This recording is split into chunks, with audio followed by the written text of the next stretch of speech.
But power also means pylons that carry the nation's electricity across the land. Today, we're telling the story of the men that build them, the pylon men.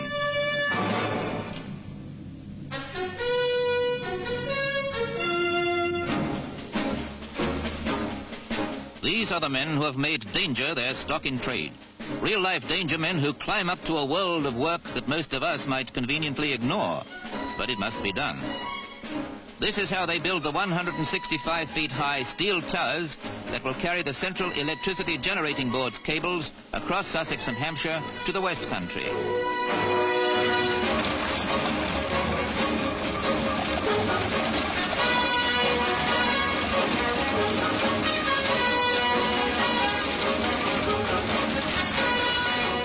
I'd say that the pylon men work above the ground level controversy that goes on before the plans for Britain's power gets the go-ahead.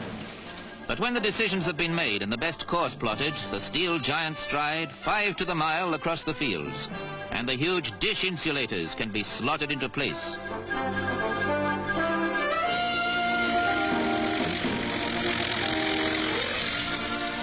It's a long haul, and this is all weather work, seriously hampered by mud and rain.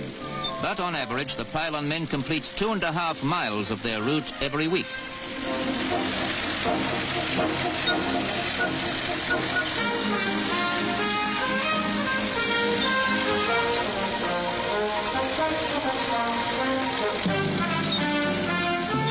Here's a balancing act that's a workaday routine, and they say you get used to it.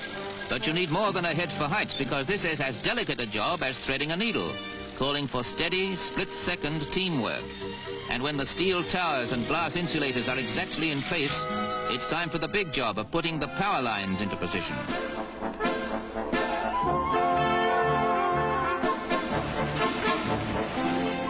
This is a hard slog that usually goes on miles from anywhere, so the pylon men have to be self-supporting and keep the tools of the trade with them on the spot, which means giant cable drums have to keep rolling across country as the towers go on ahead. 4 steel-cored, aluminium-coated conductor cables make what the pylon men call a bundle. Their job, to carry a 400,000-volt load of electric power to supply the national grid.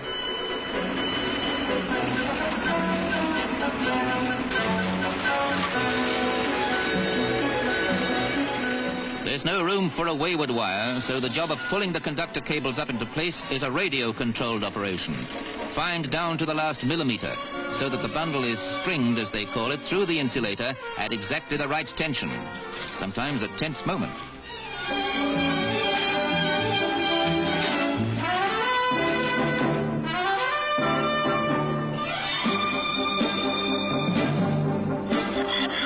Although in these days of automation we are cutting out the elbow work, joining up the cables to make a continuous power line hundreds of miles long is something that still goes best by hand.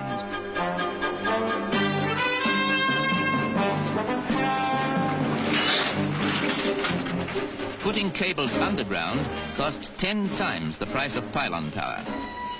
When the railways were first laid down, it was feared the flaming hot coals would burn up the whole of Britain.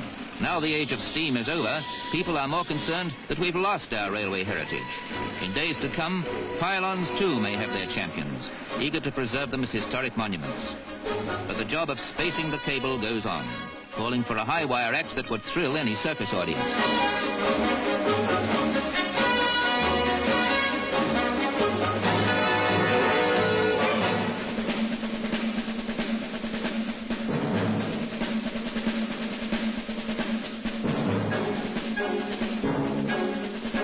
This is where the pylon men turn spacemen. So the wires don't bang together and short the whole system. They're kept apart by flexible spacers, what you might call keeping up the high tension.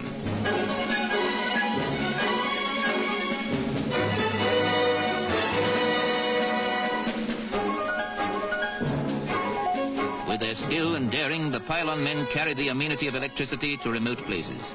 And the pylons themselves certainly have their own kind of grandeur as they march across the land.